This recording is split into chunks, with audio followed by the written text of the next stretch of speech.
here's why I switched to a 100% plant-based diet. And it's got something to do with this little fella. This is a beautiful chunky butternut squash, and this is the reason that I went totally plant-based. But it's not because of the taste of the vegetable or any recipe. It's a really unusual story. I thought I'd share this story whilst I'm prepping all my tomatoes to make sun-kissed tomatoes. Check out all of these beautiful tomatoes. About, I don't know, 12 years ago, my dog was acting really strangely around my tummy, and she kept pushing her nose into my belly and really sniffing hard, and I thought nothing of it until one morning I woke up with a full bladder and I looked down at my belly and it looked kind of lopsided. So I had a bit of a prod around my tummy and there was a mass, it felt like a ball moving around underneath the skin. Well, I'm going to cut a really long story short because there's a long story. I went to the doctor, and after lots of tests, they discovered that I had, which is where the butternut squash comes in, a tumour or a mass this big in my tummy. Now imagine that, that's pretty big. And it turned out that it was a tumour on my ovary. Now, what's that got to do with being plant-based? When I went for my initial scan and the radiographer said, I have never seen anything as large as that or bad as that. Don't go making any plans because you're not going to be going anywhere or doing anything. And wow, look at these amazing tomatoes.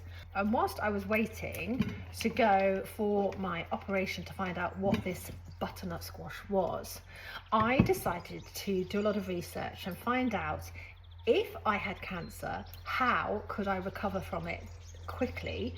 If I didn't have cancer, how could I prevent myself from actually getting cancer? Well, I'm a keen cook and I absolutely love cooking, and everybody, well, they used to like coming to my house. No, they still do. They used to like coming to my house because I just absolutely love home cooking.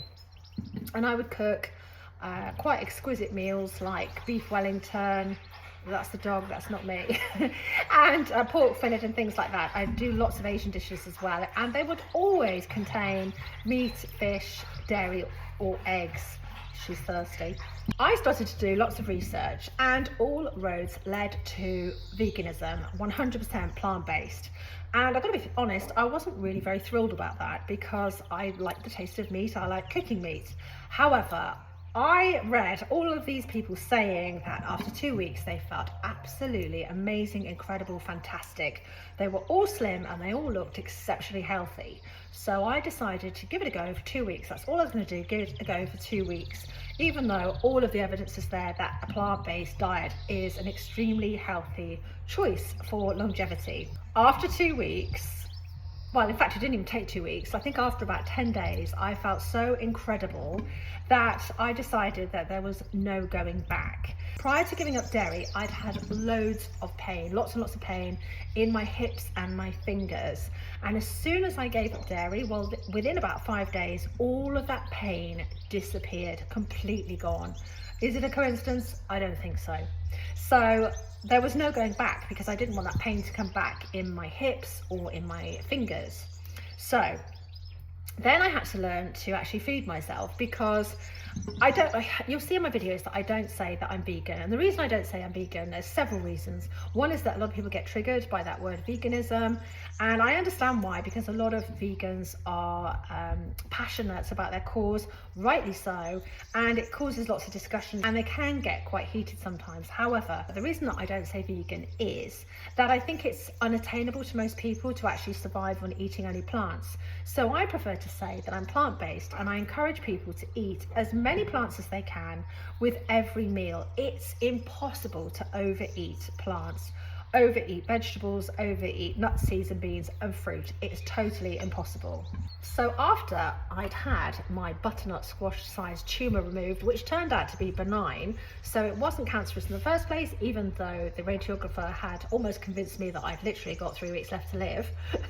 It wasn't cancerous, and I did make a full recovery after a full oophorectomy. That's having your ovaries removed. But I carried on with that diet, with that lifestyle, eating only plants, and I think that was about 12 years ago now, and I have never looked back.